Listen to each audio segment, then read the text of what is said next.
ছাত্র জনতা আপনাদের দৃষ্টি আকর্ষণ করে আমি একটা কথা বলছি। শিরিন শারমিন এখন জেনারেল ওয়াকারের হেফাজতে।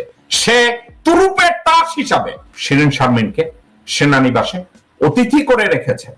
মাঝে মাঝে তাকে সেনা সদরের গাড়িতে বঙ্গভবনে নিয়ে যাওয়া হয় চুপ্পুর সাথে একান্তে বৈঠকের জন্য। সেনাবাহিনী নিয়ে আপনি কি মনে করেন? ওয়াকার সাহেবের বক্তব্যে ফ্যাসিবাদের পুনরুত্থানের লক্ষণ স্পষ্ট। ওয়াকার যা বলছে তার মধ্যে পতিত সরকারের দালালদের রক্ষা করার ইঙ্গিত স্পষ্ট।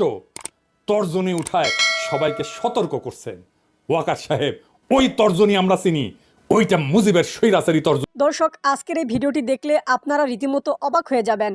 আপনারা জানেন ইতিমধ্যে আওয়ামী লীগ সরকারের পতন হয়েছে। এখন ক্ষমতায় আছেন অন্তর্বর্তী সরকার ডক্টর মোহাম্মদ ইউনূস। অন্তর্বর্তী সরকারের মাননীয় উপদেষ্টা ডক্টর মোহাম্মদ ইউনূস থাকাকালীন দেশে কি কি ঘটনা ঘটে যাচ্ছে তা আপনাদের প্রমাণ সহকারে দেখাবো। দর্শক, কথা আর বাড়াবো না, ভিডিওতে চলে যাব। তার আগে আপনাদের কাছে ছোট্ট একটি অনুরোধ, আপনি যদি আমাদের চ্যানেলে নতুন দর্শক হয়ে থাকেন তাহলে অবশ্যই চ্যানেলটি সাবস্ক্রাইব করে পাশে থাকা বেল আইকনটি বাজিয়ে দিতে ভুলবেন না। যারা অলরেডি আমার চ্যানেলটি সাবস্ক্রাইব করেছেন তাদেরকে জানাই অসংখ্য ধন্যবাদ। চলুন ভিডিওটি শুরু করা যাক। জেনারেল ওয়াকার এবং ভারতীয়দের ষড়যন্ত্র এবং আওয়ামী লীগের ষড়যন্ত্র এবং হাসিনার ষড়যন্ত্র মোটেও থেমে নাই। দর্শকবৃন্দ এবং ছাত্র জনতা আপনাদের দৃষ্টি আকর্ষণ করে আমি একটা কথা বলছি।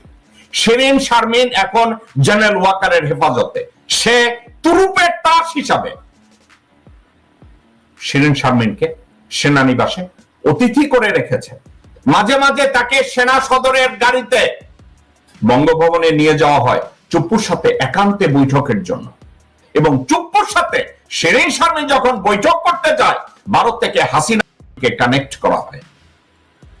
বাংলাদেশের বর্তমান পরিস্থিতি, বাংলাদেশের বর্তমান ক্যান্সারটার নাম ওয়াকারুজ্জামান। বাংলাদেশের ব্রেইনে, হার্টে একটা ক্যান্সার, ওই ক্যান্সারটার নাম ওয়াকারুজ্জামান। আমাকে যদি কেউ বলে other than Waker there is some other cancer, yes there is some other cancer. কিন্তু ওই ওয়াকারকে যদি এখান থেকে সরানো হয়, চুপ্পুকে যদি এখান থেকে সরানো হয়, নৌবাহিনীর বিমান বাহিনীর প্রধানকে যদি সরানো হয়, অনেকে বলবে যে তো মিল্টন গুজব তৈরি করছে। দর্শক কিন্তু একটা সাবজেক্ট, গুজব তৈরি আমি করছি। জেনারেল ওয়াকার যখন রাওয়া ক্লাবে মন্তব্য করতে যাচ্ছিল, ওখানে রয়ের বেশ কিছু লোকজন ছিল, ওখানে হিন্দুস্তান টাইমস এবং ভারতীয় মিডিয়ার কিছু লোকজন ছিল। আপনারা কি জানেন যে জেনারেল ওয়াকার জানতেন যে বক্তব্যের পরপরই এটা ভারতের মিডিয়া পিক করবে? জেনারেল ওয়াকার পারে বাংলাদেশের আইন শৃঙ্খলা রক্ষা করতে, দেশের সার্বভৌমত্ব রক্ষা করতে। ওয়ারাস জেনারেল ওয়াকার ওখানে বসে আছে শুধু 2-3টা স্বার্থ আদায়ের জন্য, ভারতের কল্যাণ, শেখ ফ্যামিলির পুনর্বাসন এবং আওয়ামী লীগের পুনর্বাসন এবং তার নিজের পাছা বাঁচানো। এর বাইরে জেনারেল ওয়াকারের আর কোনো টার্গেট নাই। জেনারেল ওয়াকার বারবার বলে আমার কোনো অ্যাম্বিশন নাই। যেই লোক যদি গতানুগতিক হইতে তার যদি আর্মিতে প্রমোশন হতো, সে বড়জোর ক্যাপ্টেন থেকে মেজর লেফটেন্যান্ট কর্নেলও হতো না, কারণ লেফটেন্যান্ট কর্নেল হওয়ার যোগ্যতা জেনারেল ওয়াকারের নাই। সেখান থেকে তাকে জেনারেল বানানো হয়েছে, আর্মি চিফ বানানো হয়েছে। এরপরে তোমার অ্যাম্বিশন আছে, তুমি বলবা যে তোমার অ্যাম্বিশন আছে। তোমার মতো ছাগল তার আবার অ্যাম্বিশন নিয়ে কি হবে? হাসিনা বোর্ড বিয়ে না করলে তুমি এখনো কোনো মেজর হয়ে বিডিআর এ চাকরি করে 2 পয়সা কামাই করে তুমি রিটায়ারমেন্টে যাইতে মিয়া। ভাই, ওয়াকার তো মার্শাল্লাহ দিয়ে দেবে। আমি বলছি ইন্ডিয়ার সমর্থনে, ইন্ডিয়ার মতো একটা মেকি হারামজাদা নেরি কুত্তাদের সমর্থনে পৃথিবীর কোথাও যদি কেউ মার্শাল্লাহ দেয়, ওই মার্শাল্লাহ 72 ঘন্টা টিকবে না। একটা কারণে, বাংলাদেশকে ফাইন্যান্সিয়ালি রান করার মতো গুড দা ইন্ডিয়ার আছে, ক্যাপাসিটি ইন্ডিয়ার আছে। ওয়াকার কি বলদ? ওয়াকার গলায় ধরে দেবে যদি ইন্ডিয়ার প্ররোচনায় সে বাংলাদেশে মার্শাল্লাহ দেয়। পৃথিবীর কোথাও থেকে তাকে সাপোর্ট করা হবে।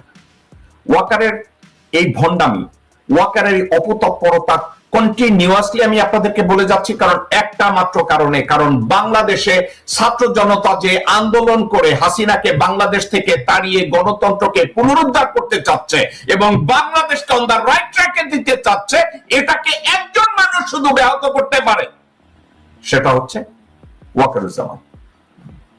ওয়াকারুজ্জামান সেনানিবাসে বসে 626 জন লোককে দেশের বাইরে পাঠায় নাই। কি করেছে জানেন? ওখানে বেশ কিছু লোকজন এখনো আছে তার আতিথেয়তায় থাকায় সে কি করতে পারছে আপনাদেরকে আমি বলি। বাংলাদেশকে একটা বা দুইটা জায়গা আছে যেখানে কমপ্লিট ইমিউনিটি রয়েছে। কমপ্লিট ইমিউনিটির জায়গাটি কি দর্শকবৃন্দ আপনারা জানেন কোথায়? বঙ্গভবন, বঙ্গভবনে ইমিউনিটি রয়েছে, বঙ্গভবনে কোনো সার্চ ওয়ারেন্ট হবে না, বঙ্গভবনে ওখানে গিয়ে কেউ সার্চ করে ওখান থেকে কাউকে বের করে আনবে না।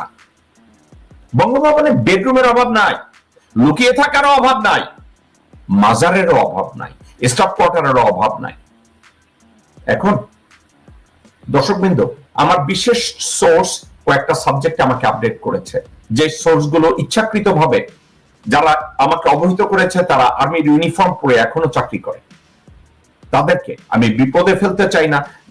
যারা কন্টিনিউয়াসলি যোগাযোগগুলো রক্ষা করে, পুলিশের বেশ কিছু দেশপ্রেমিক যারা আমার সাথে সরাসরি কমিউনিকেট করে, কোন এক সময় তাদের নাম চলে আসবে আমার টিভি স্ক্রিনে, আমি দেখাবো যখন বাংলাদেশে সত্যিকার অর্থে গণতন্ত্র পুনরুদ্ধার হবে। সাবজেক্টটা কি করছে ওয়াকার? শিরিন শারমিন, স্পিকার শিরিন শারমিনকে এসে বাংলাদেশে রেখেছে একটা উদ্দেশ্যে, যেই মুহূর্তে সবকিছু বিয়ন্ড কন্ট্রোল যাবে, অর্থাৎ নিয়ন্ত্রণের বাইরে যাবে, তার প্ল্যান শিরিন শারমিনকে দিয়ে এবং চুপ্পুকে দিয়ে অন্তর্বর্তী সরকারকে টপল করবে। কারণ একটা জায়গায় সে ধরে রেখেছে, বাংলাদেশের পুরনো কনস্টিটিউশনে অন্তর্বর্তীকালীন সরকার বলতে কোনো জায়গা নাই, অন্তর্বর্তীকালীন সরকারের কোনো অপশন নাই। তো তারা শিরিন শারমিনকে লালন পালন করে রেখেছে।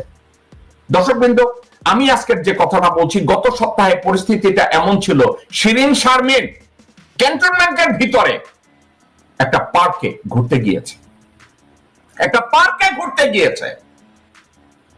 তাকে অ্যাকম্পেইন করেছে ওয়াকারের বাসার লোকজন।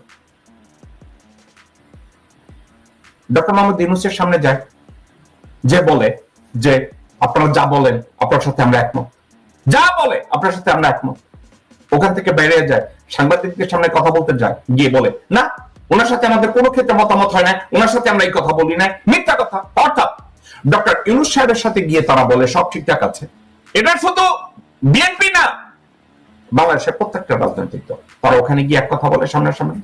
ওখান থেকে ঘুরে যেই মুহূর্তে ওনার যমুনা থেকে বেরিয়ে আসে বা আলাপ আলোচনা থেকে বেরিয়ে আসে, বাইরে বেরিয়ে ঠান্ডা মাথায় বলে না, ওনার সাথে আমাদের এই কথা হয় না। ডক্টর ইউনূস বিরক্ত হয়ে এক সময় বলেছে, ওকে, আপনারা যে যা বলেছেন আমি ওয়েবসাইটে দিয়ে দেব। এখন আমি কি ঠান্ডা মাথায় বলতে পারি ডক্টর ইউনূসকে বিএনপি কোঅপারেট করে না, এখনো করছে না? জামাত ইসলামী কোঅপারেশনের নামে যেটা করছে তাতে ওয়াকার প্রীতি বেশি করছে, ইউনূসের সাথে এফেক্টিভলি কাজ কম করছে। আমি কি ঠান্ডা মাথায় কথাটা বলতে পারি? জামাতে ইসলামী এই মুহূর্তে না, শুধু জামাতে ইসলামী ভারত বিভাজনের সময় এই ভুলটা করেছে, পাকিস্তান বিভাজনের সময় এই কাজটা করেছে, আজও জুলাই আগস্টের বিপ্লবের মধ্যে জামাতে ইসলামী এখন সেম একই ভুল করছে। তারা জেনারেল ওয়াকারকে গ্লোরিফাই করার জন্য জেনারেল ওয়াকারের হাতকে শক্তিশালী করছে, এই চিন্তা করে যে Waker can become the saviour and through Waker they can form a government. What is silly part? আমাকে একজন সে বলছে, ডক্টর মোহাম্মদ ইউনূস উনি যখন দেশে গিয়েছেন, আপনারা একটা কথা মনে রাখেন, উনি ফ্রান্স থেকে বাংলাদেশে গেলেন, প্যারিস থেকে বাংলাদেশে যাওয়ার পরে ওনার চারিদিকে বসায় দেওয়া হলো ওয়াকারের লোকজন, ভারতীয় লোকজন, আওয়ামী লীগের লোকজন, তল্পি বাহক যারা হাসিনার পা চেটে জীবন চালিয়েছে তাদেরকে। এখন ডক্টর মোহাম্মদ ইউনূস ওখানে ঢোকার সাথে সাথে সে যদি বলে এ আমার কথা শোনে না, এরে বাদ দাও, ওরে বাদ দাও, ওরে বাদ দাও, how does it look like? Then doctor Mohammad Yunus ওখানে বসে একটা জিনিস বলতে পারত, বা লোকজন তখন পয়েন্ট আউট করতো ওনার কাছে সবই খারাপ, উনি কারোর সাথে কাজ করতে পারে না, he is not a team player, he is not effective manager, he can not work effectively within the emergency. Doctor Mohammad Yunus একটা কাজ করেছে, কি জানেন? জাহান্নামের মধ্যে থেকে চেষ্টা করছে ওখান থেকে ভালো কিছু পিক করে টোটাল কোঅর্ডিনেশনের মাধ্যমে একটা ভালো দিক তৈরি করার জন্য। ডক্টর মোহাম্মদ ইউনূস প্রথম দিন থেকে যদি উনি বলতো আমি স্টিম রোলার চালাবো, আমাকে একজনে বলছে ওনার একটা স্টিম রোলার চালানোর পজিশন ছিল, বাইডেন অ্যাডমিনিস্ট্রেশন তখন ক্ষমতায়, উনি পারতেন বাংলাদেশে ঢুকেই ওয়াকারকে স্যাক করতে পারতেন, বিমান ও নৌবাহিনীর প্রধানকে স্যাক করে চুপকে লাথি মেরে ওখান থেকে বের করে পুরো ক্ষমতাটাকে কনসলিডেট করতে পারতেন। এখন আরো একটা কথা, আমার ব্রেন দিয়ে কেন আমি ডক্টর মোহাম্মদ ইউনূসকে জাজ করতে যাব? উনি যদি ওটা তখন না করে থাকেন, he has his plan, he has his point. এখন আপনারা অনেকে ব্রেন দিয়ে চিন্তা করছেন ডক্টর মোহাম্মদ ইউনূস বাইডেন যখন ক্ষমতায় ছিল সবই তো তার ফেভারে ছিল, কেন ওয়াকারকে নৌবাহিনীর বিমান বাহিনীর প্রধানকে লাথি মেরে বের করে দিয়ে চুপ্পুকে ঘাট ধরে ওখান থেকে বের করে দিয়ে কেন এটা করে না? কয়েকটা কারণে। এখন কারণগুলো কি এটা ডক্টর ইউনূস বলতে পারবে, কিন্তু একটা জিনিস আমি জানি, কোন একটা দেশকে ম্যানেজ করতে গেলে কোন একটা একজন অ্যাডমিনিস্ট্রেটর ওই দেশে ঢুকেই বলতে পারে না get the fuck out, I am taking it over, এই কথা বলতে পারে না। যার যার পজিশন থেকে তাকে চালাতে হবে। কিন্তু একটা কথা আপনাদের সবার মনে রাখতে হবে, বিএনপি তাকে কোঅপারেট করে নাই, আওয়ামী লীগ তাকে তো কোঅপারেটের প্রশ্নই আসে না, ইভেন দ্যাট জামাত ইসলামী পর্যন্ত তাকে কোঅপারেট করে নাই ইন এ সেন্স যেভাবে কোঅপারেট করলে উনি এফেক্টিভলি রুল করতে পারবে সেটা করে না। আপনাদেরকে আমি ঠান্ডা মাথায় যে কথাটা বারবার বলেছিলাম সেটা হচ্ছে এই, দর্শকবৃন্দ একটু চিন্তা করে দেখবেন, জেনারেল ওয়াকার দেশদ্রোহীর মতো একটা বক্তব্য দিল। আমি কথায় কথায় বলতাম যে বাংলাদেশে নিযুক্ত ভারতীয় চুতমারানি, কথাটা কেন বলতাম জানেন? দর্শকবৃন্দ, আপনারা আমার কাছ থেকে ভদ্র ভাষার কথা বলেন, আপনাদেরকে আমি একটা কথা বলি, একটা দেশের জাতিসংঘ বলেছে 1400 মানুষকে স্লটার করছে শুধু জুলাই আগস্টে, তারপর আপনারা আমাকে বলছে আমি যদি বলি রক্ত পিপাসু খুনি, এখন আপনারা আমার কাছ থেকে সুশ্রী ভাষা আশা করবেন? ভাই, সুশ্রী ভাষা বলার মতো অনলাইনে লোকজনের অভাব নাই। যারা আমার কাছ থেকে সুশ্রী ভাষা আশা করে আমি তাদেরকে বলবো অনলাইনে বহু লোকজন আছে। ভাইরে, আমি দেশের স্বার্থে ততদিন পর্যন্ত আমার মুখ থেকে গালি শুনবেন যতদিন পর্যন্ত বাংলাদেশ সেফ না হবে, বাংলাদেশের সুরক্ষা না হবে, বাংলাদেশ স্থিতিশীল না হবে। দর্শকবৃন্দ, এসব ষড়যন্ত্রের মুখে আমি নিশ্চিত থাকতে পারি না সেনা প্রধানের মতো বেঈমান যখন সেনা সদরে বসে বসে লোকজনকে নিয়ন্ত্রণ করে, ম্যানিপুলেট করে, ডক্টর মোহাম্মদ ইউনূসকে আন্ডারমাইন করে, তখন আমি আর ভদ্র থাকতে পারি না। এবং এই ভদ্রতার মূল্য আমার কাছে জিরো। যেখানে আমার দেশ রসাতলে যাচ্ছে সেখানে আমি বসে বসে আপনাদেরকে ভদ্রতা দেখাবো, ভদ্রতা বলি দেখাবো, আমি চেষ্টা করে দেখেছি, আমি পারি না। দর্শকবৃন্দ, একের পর এক আমি যখন দেখি যে আমাদের দেশের সেনাপ্রধানের বক্তব্য যেদিন দিয়েছে, অনেকে বলেছে জেকব ভাই আপনি শুধু সেনাপ্রধানকে নিয়েই কথা বলেন, একটা কারণ বঙ্গভবনে এমন দু একজন আছে যারা বলে দেয় স্যার এটা হইতেছে। তাদের প্রতি আমি কৃতজ্ঞ। তারা মায়ের সুসন্তান, তারা বাংলা মায়ের দামাল সন্তান, তাদের জন্য হয়তো বাংলাদেশ একসময় টিকে যাবে। দর্শকবৃন্দ, এই ছিল আমাদের শো। আজকের আরো একটা কথা, আমার শোয়ের শেষে আমি কারার ওই লৌহ কপাটের বদলে আমি অন্য একটা সং আমি অ্যাড করেছি, এটা সম্পর্কে আপনাদের মতামত আমি আশা করব আপনারা। সেনাবাহিনী নিয়ে আপনি কি মনে করেন? ওয়াকার সাহেবের বক্তব্যে ফ্যাসিবাদের পুনরুত্থানের লক্ষণ স্পষ্ট। ওয়াকার যা বলছে তার মধ্যে পতিত সরকারের দালালদের রক্ষা করার ইঙ্গিত স্পষ্ট। তর্জনী উঠায় সবাইকে সতর্ক করছেন ওয়াকার সাহেব। ওই তর্জনী আমরা চিনি, ওইটা মুজিবের স্বৈরাচারী তর্জনী, ওইটা হাসিনার ফ্যাসিস্ট তর্জনী, ওইটা মোদির হিন্দুত্ববাদী তর্জনী। এই হেডম কই থেকে আসে তা আমরা জানি। জুলাই বিপ্লবের গণহত্যায় যে বাহিনী জনগণের উপর গুলি চালাইছে তাদের থেকে দেশ গঠনের সার্বভৌমত্বের লেকচার 5ই আগস্টের পর নতুন বাংলাদেশের সবচেয়ে বড় প্রহসন। ওয়াকার সাহেব, আপনি দুর্বল হৃদয়ের মানুষ, হারকুলিস হইতে যায় না। রাজনীতির মাঠ বড় পিচ্ছিল, এখানে খেলা অত সহজ না। 18 বছর থেকে আপনি যখন লেফট রাইট করেছিলেন তখন আমরা রাজনীতির রাজা উজির মারি।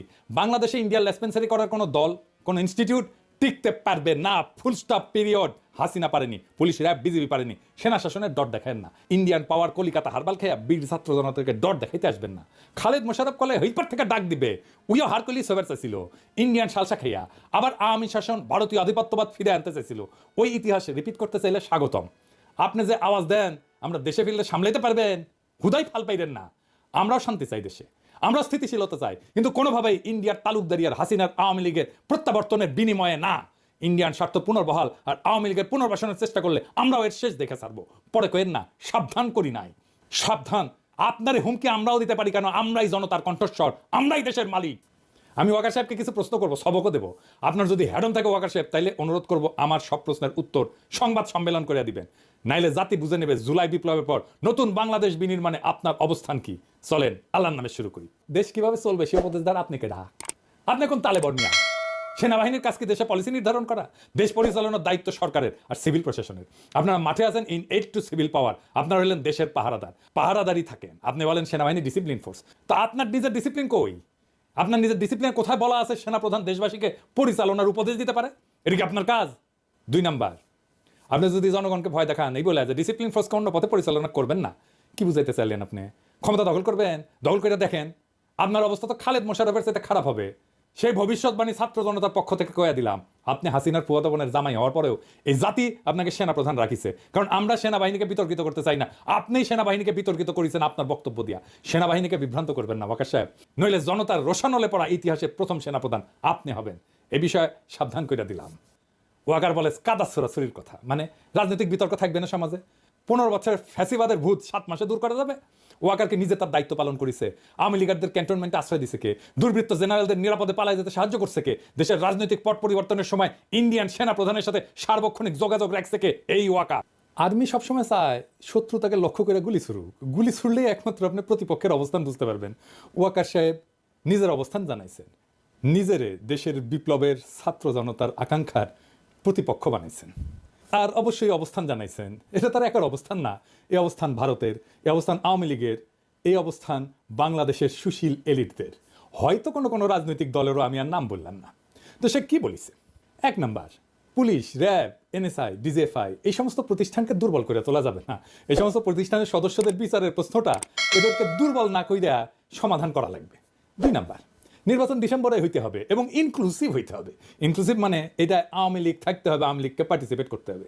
3 নাম্বার, বিডিআর বিদ্রোহের বিচার যা হয়েছে ঠিকঠাক হয়েছে, এটা নিয়ে আর আগানো যাবে না। 4 নাম্বার, দেশব্যাপী যে হানাহানি। দর্শক, সম্পূর্ণ ভিডিওটি দেখলেন, আশা করি বিষয়টি বুঝতে পেরেছেন। এই নিয়ে আপনার গুরুত্বপূর্ণ মন্তব্যটি অবশ্যই কমেন্ট বক্সে জানিয়ে দিবেন। ধন্যবাদ।